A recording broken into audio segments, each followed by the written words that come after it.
ഇത്രയ സമ്മാനങ്ങൾ, കൺകുളിർക്കെ കാഴ്ചകൾ, പാട്ടും ആട്ടവും തുടങ്ങുന്ന വേദിയാണ് ഇത്. എത്തിസലാത്ത് അക്കാദമിയെ 4 ഭാഗങ്ങളാക്കി തിരിച്ചാണ് ആഘോഷം നടക്കുന്നത്. നീന, അമൻ, അതോടൊപ്പം തന്നെ വലിയ പങ്ക് നമുക്ക് അല്ലെങ്കിൽ വലിയ പിന്തുണ നമുക്ക് നൽകുന്ന അക്കാഫ് അസോസിയേഷൻ പ്രതിനിധികൾ എല്ലാവരും തന്നെ ഉണ്ട്. നീനയിൽ നിന്നും തുടങ്ങാം. നീന, എവിടെ എത്തിയിരിക്കുന്നു? ഒരുക്കങ്ങൾ ഓൾമോസ്റ്റ് കഴിഞ്ഞു. ഇനി കുറച്ച് മണിക്കൂറുകൾ മാത്രമേ ഉള്ളൂ club FM carnival season 2 kick start ചെയ്യുന്നതിന് വേണ്ടിയിട്ട്. അപ്പം നമ്മുടെ UAE മലയാളികൾക്ക് ആഘോഷമാക്കാനുള്ള ഒരു വലിയൊരു വേദി തന്നെയായിരിക്കും കാർണിവൽ സീസൺ 2.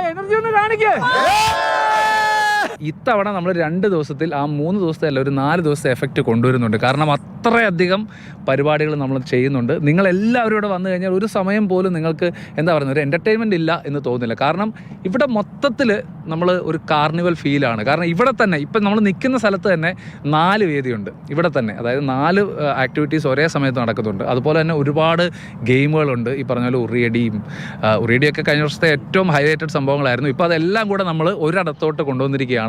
ഉറിയടി, വടംവലി തുടങ്ങിയിട്ടുള്ള തീറ്റ മത്സരം, സ്പൂൺ നാരങ്ങ തുടങ്ങിയിട്ടുള്ള എല്ലാ മത്സരങ്ങളും അക്കാഫ് അസോസിയേഷൻ പ്രസിഡന്റും കൺവീനറും ഉണ്ട്. പോളേട്ടാ, കഴിഞ്ഞ വർഷം മുതൽ മാതൃഭൂമിയോട് കൂടി ഒരു കലോത്സവം, അതായത് ഒരു കാർണിവൽ നമ്മുടെ മലയാളികൾക്ക് വേണ്ടി ഒരുക്കാൻ നമുക്ക് സാധിച്ചു. ഈ വർഷം വളരെ വലിയ ഒരു ഒരുക്കങ്ങളാണ് നടത്തിയിരിക്കുന്നത്. നമ്മുടെ ടീമെല്ലാം ആയിരിക്കും ഇവിടെയുള്ള കോമ്പറ്റീഷൻസും ബാക്കിയുള്ള എല്ലാ വേദികളും നമ്മൾ കൺട്രോൾ ചെയ്യുന്ന അക്കാഫ് അസോസിയേഷനായിരിക്കും. നമുക്ക് അക്കാഫ് അസോസിയേഷനെ സംബന്ധിച്ചിടത്തോളം കേരളത്തിൽ തിരുവനന്തപുരം മുതൽ മഞ്ചേശ്വരം വരെയുള്ള അലുമിനി മെമ്പേഴ്സ് ഇതിനകത്തുണ്ട്. അതുകൊണ്ട് പാൻ കേരള ആണ്. അപ്പം നമ്മൾ കേരളത്തിലുള്ള എല്ലാ ആൾക്കാരെയും ഞങ്ങൾ സ്വാഗതം ചെയ്യുന്നു. നമുക്ക് നാളെ ഒരു വലിയ ആഘോഷം തന്നെ സ്റ്റാർട്ട് ചെയ്യുകയാണ്. പ്രോഗ്രാം കൺവീനറാണ്. നല്ല രീതിയിൽ നമ്മൾ പ്രോപ്പറായിട്ട് സ്ട്രക്ചർ ചെയ്ത് പ്ലാൻ ചെയ്തിട്ടാണ് ഈ വട്ടം എല്ലാ ഇവൻറ്റ്സും നമ്മൾ ഇത് ചെയ്യുന്നത്. കഴിഞ്ഞ വട്ടം നമ്മൾ ഈ ഇവൻറ്റ്സ് ചെയ്ത കാരണം നമുക്ക് ഒരു മുൻപരിചയം ഉണ്ട്, ഇത് എങ്ങനെ നടത്തണം അല്ലെങ്കിൽ ഇത് എന്തായിരിക്കും ഇതിൻ്റെ ഒരു എഫക്റ്റ് എന്നുള്ളത്.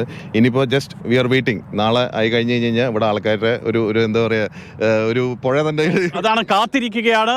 2 ദിവസങ്ങളും ഉച്ചയ്ക്ക് 2 മണിയോട് കൂടിയിട്ടാണ് ആഘോഷങ്ങൾ തുടങ്ങുന്നത്. രജിസ്ട്രേഷൻ ഇപ്പോഴും പുരോഗമിക്കുന്നു. ആയിരക്കണക്കിന് ആളുകൾ രജിസ്റ്റർ ചെയ്തു കഴിഞ്ഞു. അത് മാത്രമല്ല, നിങ്ങളെല്ലാവരും ക്യൂ ടിക്കറ്റ്സ് വഴി ബുക്ക് ചെയ്യാം. അതുപോലെ തന്നെ ഇവിടെ വന്നാലും വെന്യൂവിൽ വന്നാലും ടിക്കറ്റ്സ് കിട്ടുന്നതാണ്. 20 ദിറംസ് തൊട്ട് ടിക്കറ്റ്സ് സ്റ്റാർട്ട് ചെയ്യുന്നുണ്ട്. അപ്പോൾ നമുക്ക് പൊളിക്കാം അല്ലേ? എത്തിസലാത്ത് അക്കാദമിയിൽ നിന്നും മുഷീർ കൊടിയിലിനൊപ്പം സുരേഷ് വെളിമുറ്റം, മാതൃഭൂമി ന്യൂസ്.